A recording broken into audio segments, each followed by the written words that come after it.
Doctor फरताश है और मैं यूरोलॉजिस्ट हूँ। पीनस में जो टेढ़पन है वो या तो पैदाइशी हो सकता है या जो आप डेवलप होते हैं तो वो टेढ़पन डेवलप होता है। कुछ लोगों को आगे चल के ज़िंदगी में कुछ ऐसी बीमारी लाहक होती है जिसकी वजह से उनको पीनस का टेढ़पन होता है। अगर पीनस का टेढ़पन 20 डिग्री या 25 डिग्री से कम है तो हम आमतौर पे उसका कोई ऑपरेशन या इलाज नहीं करते और ये नॉर्मल है। पैदाइश के वक्त टेढ़पन हाइपोस्पीडियस के साथ रिलेटेड होता है। हाइपोस्पीडियस एक ऐसी कंडीशन है जिसमें आपके पेशाब का सुराख आगे की तरफ की बजाय पीनस के दरमियान में या और पीछे होता है।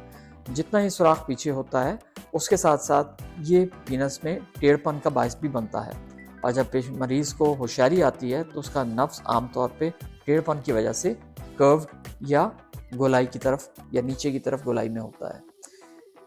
इसके अलावा भी कंडीशन है जब मोरूसी हो सकती हैं और जिसमें आपको पीनस में टेढ़पन हो सकता है, जिसमें एपिस्पीडियास में भी आपको टेढ़पन हो सकता है लेकिन वो ऊपर की तरफ है। एपिस्पीडियास में सुराख ऊपर की तरफ होता है जो पेशाब। ये एक रेयर कंडीशन है। एक और जो कॉमन कंडीशन है वो पेरोनीज डिजीज़ है। पेरोनीज डिजीज़ का मतलब ये है कि आपको पीनस में कोई गुठली बनी जिसकी वजह से जब आपका पीनस खड़ा होता है तो आपको दर्द होता है और वो आहिस्ता आहिस्ता वक्त के साथ साथ गुठली सख्त होती है, दर्द ख़त्म हो जाता है और पीनस में टेढ़पन आ जाता है।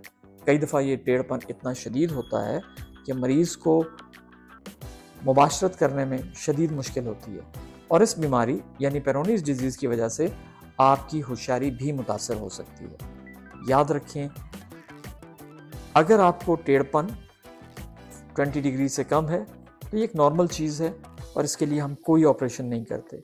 हाँ, जिन लोगों को टेढ़पन ज़्यादा होता है उनके लिए हमें ऑपरेशन करना पड़ता है। आपका बहुत बहुत शुक्रिया।